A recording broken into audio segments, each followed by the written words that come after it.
Bonsoir, bienvenue dans votre magazine d'actualité. Général, quelle boule mag awa esika bozwaka bongo d'actualité nyonso ezali koleka na République démocratique du Congo. Tika na ebisabino ke l'actualité ezali bongo lelo diversifié parce que mokonzi ya mboka Félix Antoine Tshisekedi Tshilombo zo continuer tour à tour koyamba ba politiciens peu acteurs politiques sociaux culturels ya ndenge na République démocratique du Congo lelo. Honorable Pius Mwabilu étant homme d'état et député national ministre akutana kina président de la République esika palobi azali bongo na service ya peuple. Côté naye Joseph Kabila Kabange ancien président de la République yepe ayamaki bongo ba konzi ya Senko esika ba beti masolo surtout mingi ya crise o ezali bongo na République démocratique du Congo entre FCC Cash et memi bongo pe mboka mobimba nyonso pona koluka pe pour nous trouver la solution. Tokozongela avec force détail na quelle boule mag mokolo. Mais tika tozonga bongo na consultation pour nous beta c'était na polémique o ebimi entre discours ya honorable Henri Thomas Lokondo ou alobaki mokonzi mboka alobi akoboya jamais accord na bango na FCC na Cash pe akomona partenaire na Joseph Kabila a créé polémique nani azali koloba vérité côté ya François Mwambapé Peter Kazadi bato ya Cash balobi ezali lokuta population totuni bango na quelle boule mag yoka réaction na micro ya quelle boule mag.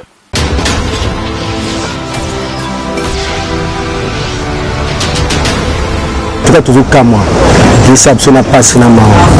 Tout d'abord, on a vu que le bandeau de Butalamuka. 17 et 10 rabarons, les bandes déjà. Que Tokende, Namasolo, plein sort, il y a plein à sortir, il y a crise, il y a moins la moka, Martin Fayou, le grand aigle. Au bout de bien, il y a Batunaï. Mais Bachagatin. Mais l'autre, c'est comme ma consultation. Oui, les amas à Mamboka, qui sont les Romains. Et donc, à l'Ibéso, tout le monde a Ezaka, Bazon en Asima. Bazon en Asima. Place Baoutaki. Oui, Bakor et Zana. C'est ça le bon bâti. Bakor et Ali. Si le combat le dit que Bakor et Ali, Baboyate, il y a un peu de dire dans les comme ça qui est malade, ils allaient, mouta malade, il y a moko. Jamais pour la consulter, il faut y avoir un chef de l'État, Basurana Moutunaye, Kabila, ancien chef de l'État. Basura, parce que Mouta Mamela Mouton, ce qui est le bill de Bamso, le bill de Soudan, tout le monde qui a le monde, ils ont le Kouta, ils ont le théâtre. Comme moi, Moutuloko la Lokondo, aye a lobby qui noté, bakor oyo, président signé na Moutunaye, akokata yangote. Mais François Mamba aye, abakisi a lobby qui noté, azokata yango. Monte que ça va théâtre. Tout ça pour ça va théâtre, étant que la mouka. Tous en a ça, mboka qui est liboso. Tous en a ça théâtre. Même concentration là, que nous ça là on a. Sans Martin Fayulu, c'est zéro. Eya gaimo memo gena geye gona yezo. Eya gaimo me geya gaimo me geya ga bizo bana papa fati wo kozo kitoko nyo. Pesa fati yokoma pesa République démocratique du Congo. Kasi gobo sana maloba papa lobaka te bana bonyo mai bebisa pesa fati papa lobaka ni yeye le peuple d'abord yo papa lobaka le peuple d'abord yo papa bon contradiction au deuxième na oyo Thomas Lokondo na François Mamba na mo ezoke de bien té en tout cas boyokana wa biboye to ni bongo té boyokana eza bien pour na mboke liboso. FCC côté na bango ba koti bongo na diplomatie défensive. Ancien chef de l'État Joseph Kabila Komeli bongo ba partenaire na ya kala c'est-à-dire ba chef d'État ya Afrique pena Nations Unies nyonso lettre wana ekomaki déjà na journal oyo babengaka bongo Jeune Afrique. C'est le Muyoki apesi biso ba détail na kati ya lettre wana elobi nini kokamwa.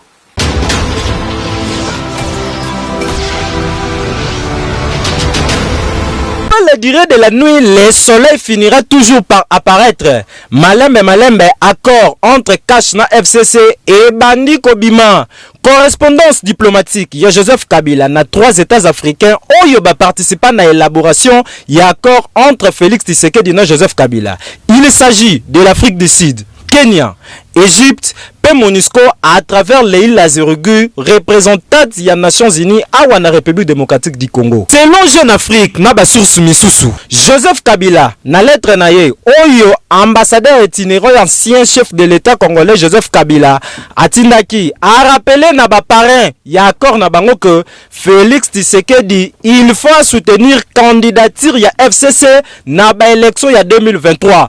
Oyo toyebite, soki kozala Shadari, soki pe Joseph Kabila ye moko e, soki pe Obe Minaku, bango moko ka mutu bayebi. Donc, nyonso oyo eza kaka bataille pona kozala na contrôle ya Seni na cour constitutionnelle pona ko s'assurer na ba élection oyo koya na 2023. Makambo au niveau zokende peuple nde mutu azo souffrir koleka kutu ba politicien. Babenga ngo ubisumus na latin.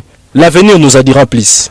Ekei côté à IDPS, secrétaire général AI Augustin Kabouya, na matinée politique, à mettre en garde FCC Soki Bameki, Barokuta na Nanzela na Bangoko Kamwa.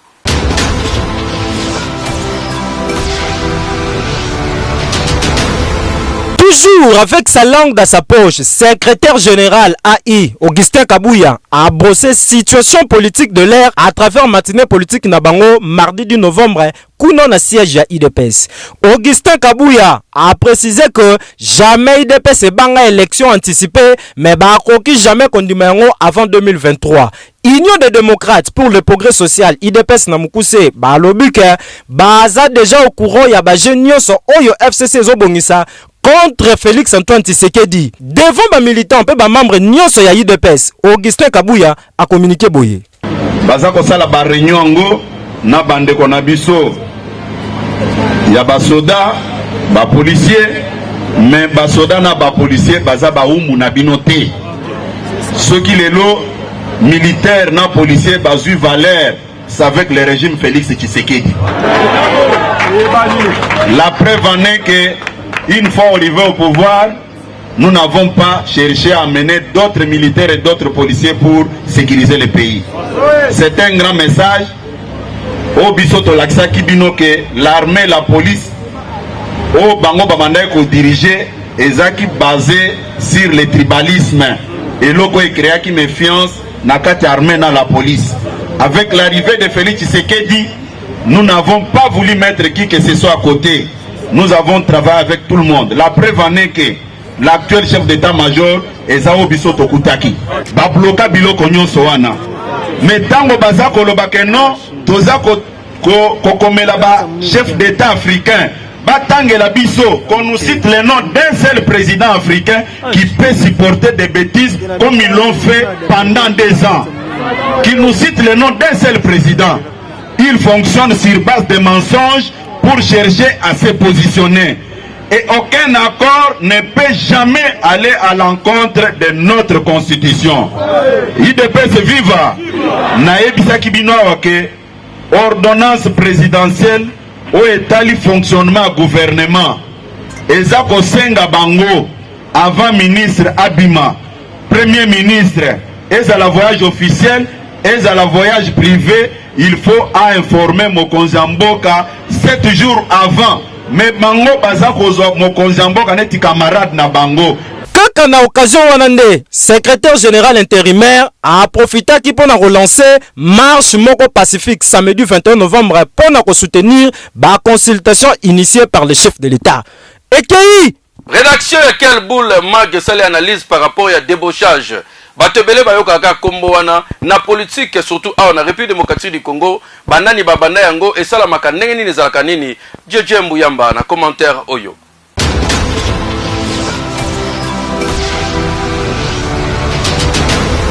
Mose moko ezali kosala rage na monde politique ya RDC ezali bongo débauchage. Après avoir annoncé consultation et pas le chef de l'État, nde ba élu ya FCC déjà bazali kolobe la corruption, oyo ba député na bango bazali ko faire face. Entre-temps, consultation ezali ko se poursuivre na palais de la nation, chef de l'État déjà ayambi baku social presque nyonso, kasi grande question oyo ezali na mitu ya ba congolais, ezali décision ya suka oyo chef akozwa après avoir koyoka batu nyonso oyo azali koyamba. Décision au chef de l'État kozwa après consultation akoya kotalisa yango na population ndenge kaka lakaki. Kasi ba invité ya Félix Antoine Tshisekedi Tshilombo 90% bazali favorable pour na commettre fin na mariage FCC cash. Kasi pour na kokoma wana ezali na ba exigence ebele.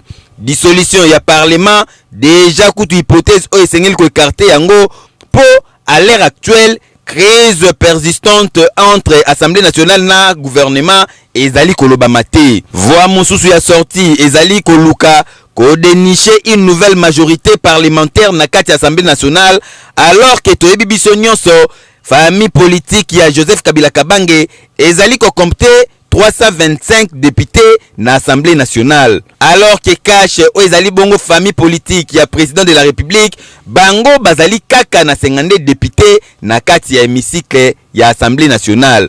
Pona ke majorité e basculé et sengeli bongo na cash babakisa 200 députés na 52 o bazalaka na yango wana nde majorité ko basculé. Kasi na politique toyebi biso nyonso ke ba alliance esalimaka pe misusu ekufaka. Yango na moment oyo esengeli na cash baye ba déjà ko réfléchir ndenge ba kosala ba alliance na batu misusu po baye ba kozwa majorité po bazwa voie de sortie. Kasi soke simbite probable cohabitation nde kozala bongo envisager esika FCC na cash ba kokabona pe mutu na mutu akosala nzela na ye. Lokola FCC soki ba maintenir majorité na parlement bango nde ba kozwa gouvernement po ba kozwa premier ministre oyo ya ko former gouvernement pe cash a kotika la kaka na présidence de la République ya pamba pe ekozala mwa pasi po chef de l'État ayeba ko vandisa bongo vision na ye. À l'heure actuelle, eloko moko te ezali ko se dessiner sur avenir politique ya République démocratique du Congo. Entre-temps, population bazali toujours ko aspirer na avenir meilleur pour na Congo. Ekei Premier ministre Ilunga Ilunkamba continue toujours séance de travail. Na ministre Estache Mwanzi ou ateli makambo hydraulique et électricité. DG SNEL Jean Bosco Kayombo PDG. Ya régie des zones nyonso pona ko beta masolo tali bongo mai pe courant na RDC surtout na ville province ya Kinshasa netka bozaki na biso bolanda.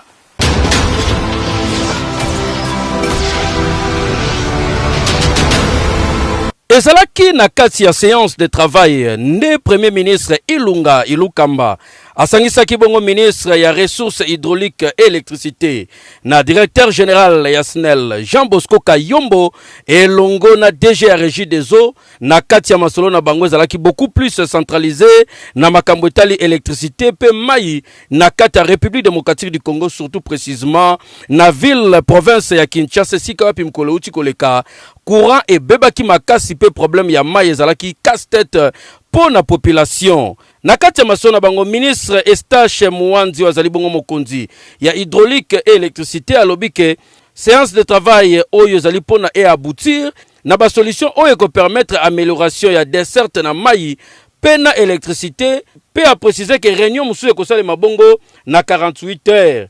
Côté na ye directeur ya régie des eaux beti c'était pour na kolba ke bazali ko améliorer bon outil de production. Pe usine ya traitement mususu ya mai ezali déjà en construction pe ba groupe motopompe ezalaki commandé et uti ko koma bongo na ville province ya Kinshasa na mikolo ezali ko ya ekozala bongo installé bongo na makambo etali électricité patron ya SNEL Jean Bosco Kayombo Kayan azwaki tana ye ya kopesa ba explication na premier ministre Ilunga Ilunkamba ke déjà situation ezali bongo améliorée par rapport ya mikolo uti koleka parce que misala makasi o ezalaki kosala mabongo na barrage surtout na centrale ya Inga 1 ezalaki bongo pona misala na groupe 16 oyo Azaline Sengo yebisa na premier ministre que depuis le 30 octobre déjà esi ekota en service ezali ko tindika bongo 55 megawatts ndenge moko pe na centrale ya Inga 2 groupe 24 oyo babengaka G24 déjà ekota en service misala nyonso esila depuis le 3 novembre ezali ko tindika bongo 130 megawatts côté ya G27 oyo pe ezalaki en arrêt par rapport ya misala ezalaki kosalema na G28 ya désensablement pona ko benda bazelo nyonso ezalaki na kati ya mai boyebi kesnela bandaki bon ko travailler d'arrache-pied pona ko permettre ba plongeur ba kotaka na se ya mai babimisa bazelo esengaki bakata G27 oyo na mikolo deje komi kozonga en service ko banda 16h kino lobi na tongo ezali kotinika bongo 162 megawatts na batongo bazo continuer ko kata yango pona ko permettre la bande kwa pamba continuer misala ya dragage oyo bazali ko bimisa na G28 a insisté pona ko yebisa na premier ministre que d'ici fin de l'année courant et kozonga mobimba parce que groupe G27 et kozonga mobimba en service au lieu de la ndenge bazo kata bazo zongisa et bongo G28 pe misala nyo se kosila situation zali bongo déjà maîtrisée pe améliorer côté électricité peut insister pour na kolobake maintenant se continuer ko salema pour na ko éviter que ba désagrément au salema qui et comme lisusu te nakobima ya séance de travail na bango yoka précision oyo patron ya SNEL Jean Bosco Kayombo Kayan alobi. Comme son excellence le ministre de l'État venait de le dire, donc on a passé en revue la situation d'abord que nous avons vécue ces derniers mois où il y avait beaucoup de délestage à Kinshasa particulièrement dû au fait qu'il y avait un déséquilibre entre la production et la demande qui a fait qu'il y a eu diminution de la production à la centrale d'Inga où il y a des machines qui sont tombées en panne et nous devions rapidement rattraper la situation. C'est quelque chose fait aujourd'hui. Nous venons d'informer son Excellence le Premier ministre qu'on a rétabli toutes les machines qui étaient en panne et que maintenant il reste à stabiliser la situation pour que les fêtes de fin d'année se passent sans problème. Inga 1 à 50 ans d'âge. 4 machines sur les 6 sont déjà réhabilitées, mais il y a 2 machines qui sont vieilles de 50 ans, donc qui peuvent tomber en panne de temps en temps. Alors nous devons faire des efforts pour fiabiliser ça, faire les maintenances qu'il faut pour que ça puisse tenir avant la réhabilitation. C'est la même chose à Inga 2. Winner Loto, lelo ezali bongo meilleur loto na République démocratique du Congo ya kosambeza te na 500 francs ya pamba obeti ba chance ebele ya ko gagner tirage esalemaki mokola lobby netka bozaki na biso bolanda ba chiffre gagnant ya lobby.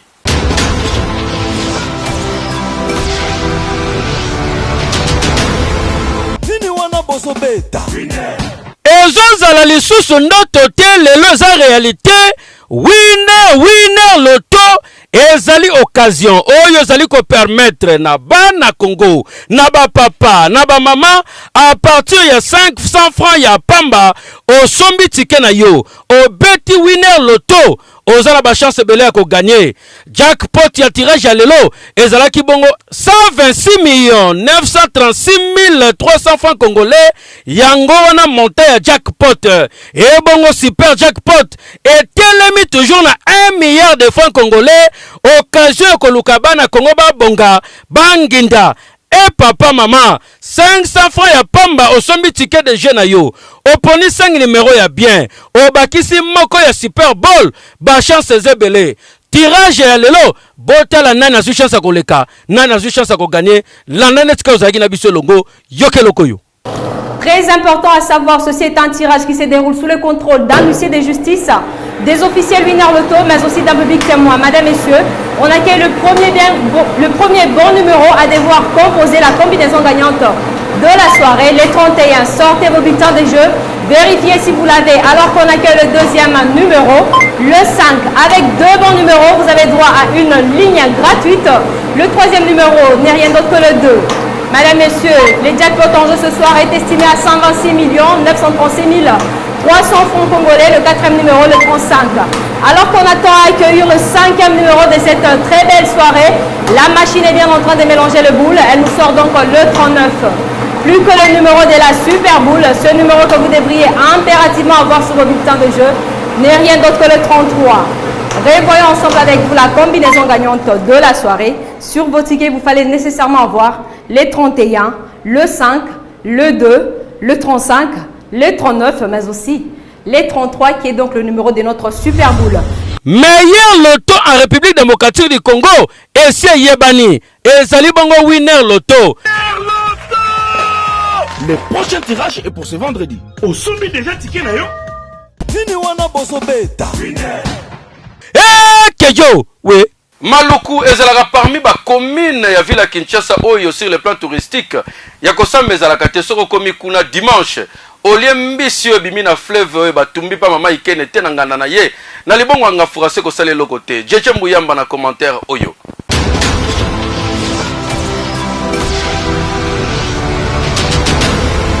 Soki oye Maluku okutana na mama ikene te seki okendaki Maluku te, mama ikene azali parmi ba mama oyo basalaka fierté ya ba mama ya République démocratique du Congo oyo bakenda sango na musala na ye ya kosala mbisi. Mama ikene azali na nganda mobimba esika batu bayaka bongo na libongo ya ngafura po na kolia poisson frais, po na kolia bio ebendaka batu ebele surtout bandeko na biso oyo tobengaka ba international veut dire bana poto tangu bakitaka Kinshasa bazalaka na souci ya kolia biloko eutaka mbala moko na fleuve amoni mbisi ndenga zali kopema babomelie batie ba épices babandi kolia yango nde mama ikene asalaka.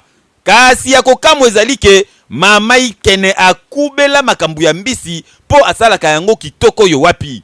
Après avoir kozwa mbisi ebimi na mai po ye akangaka bongo ba mbisi ya minene kaka oyo bakoma kobenga ya mbiji. Apasoli yango katikati, apandi yango, abandi kokotisa yango ba épices, atie matungulu, atie tomati, atie cube magique, atie na ba ingrédients nyonso, abeti yango mwa sauce moko wana. Après avoir kotika yango na bassin quelques minutes po mungwe kota bien na misuniti na mikuwa, atie yango na mutalaka wo. Tala ndenge bazali kokanga ngo singa po mbisi oyo emeka koningana te o ekweyaki. Simana yango batie yango na moto babandi ko babula yango pe babandi ko bakisa yango mwa ba ingrédients wana atie ingrédients a chubi fourchette po mungwa wana ya ba sauce ekota ti na kati ya misuni ti na kati ya mikuwa. Soki chauffer mwa ndambo balusi quelque temps mbisi ekomi fin prêt botala ndenge bazali kolia yango kitoko yo wapi. Yalobira bala kisasa tamsi botele yaka ya bangando basasa kombo yaka chez mama ikene tala modela mbisi mbisi komi kaya Yoga milling yako bima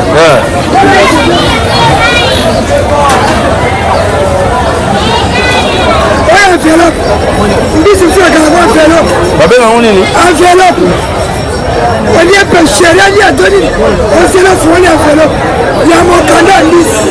Ah oui, mama ikene na Maluku na libongo ngafura akenda sango mama oyo atana ba fête bokoki koluwe ye po asela bino mbisi surtout maboke. Mama ikene kutu akubela yango bule kaka abanda yango banda bu jeunesse ti lelo komi mama musala sala akara yango yo bongo mbisi oyo soko meki yango kitoko yo wapi mafuto yo wapi omeliso inanda kukyu ekei. Article 15 bongola taille vie baka munu mesure ezali batailleur mosala maboko c'est vrai bazalaka mal répété mais soki na commune ya Kasavubu na wenza gambela on se retrouver po ata pantoleza munene ozami kwempa on se retrouver.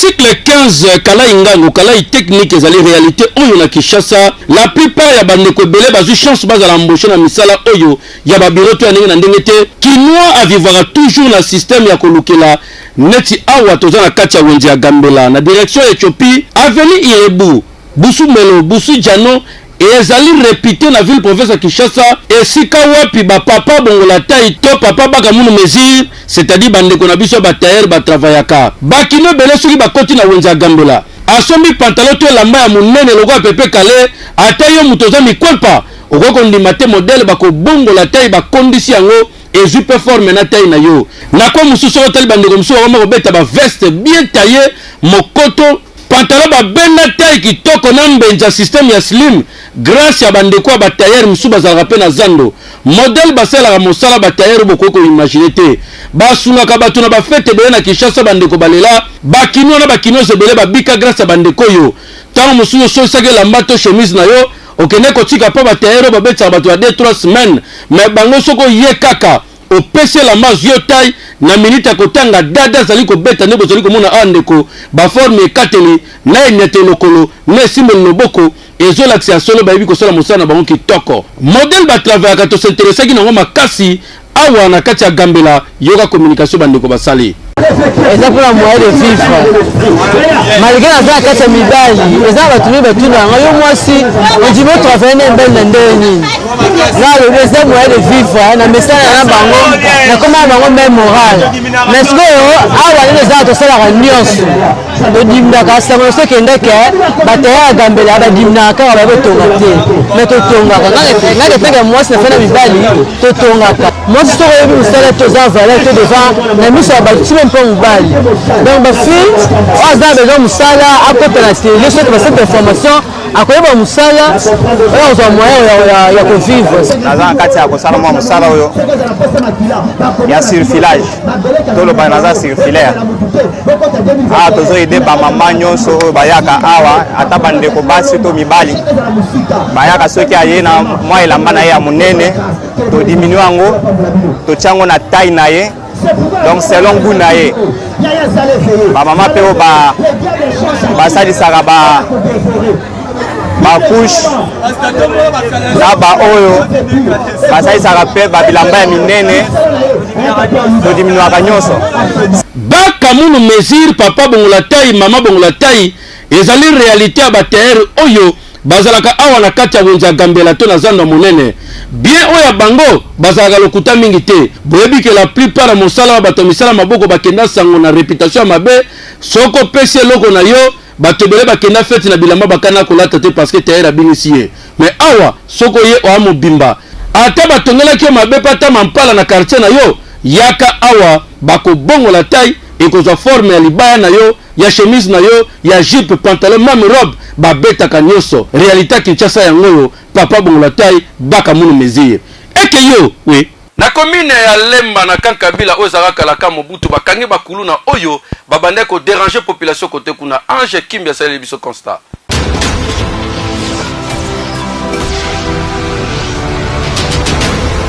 kaka nde bozali komona avant midi awa la police azali kofungola amigo ezali bongo bakasho ya basusiete la police kombo babengaka yango porte fungwami botala ndeko ndenge azobima kokita lokolo nete bukani epesi yo mawana pasi tango batelemisi bango na la police tala face yoka machete simbami na mopanzi bazali parmi bakuluna ya makasi oyo baderangeaka population na commune ya Lemba awa na kati ya Kankabila ex Kamobutu ndenge bainformation epesameli biso awa na la police tango tokomi kuna baprésente bango devant presse yoka communication au commandant ya la police ya Kankabila a communiqué nakanisi bilili ezotalisa polele parce que baza d'abord bana moko baza kotambola ondire na moi baza basantu mais na baréalité na terrain na butu za bakulu na pende ya solosolo machete wana ozomona badetere yango na kati ya lopango na bango bamenase bapolisier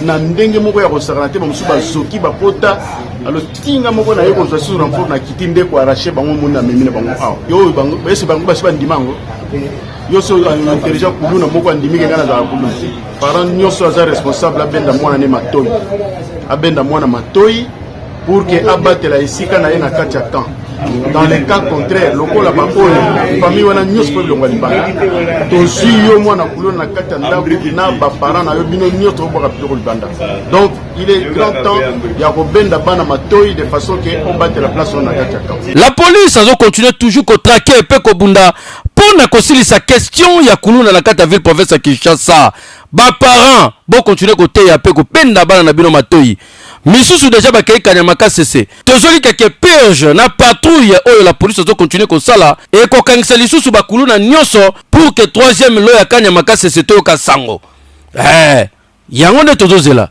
eke yo we Merci, plaisir. Yanga ezalaka tango boze belé bozo continuer ko la confiance.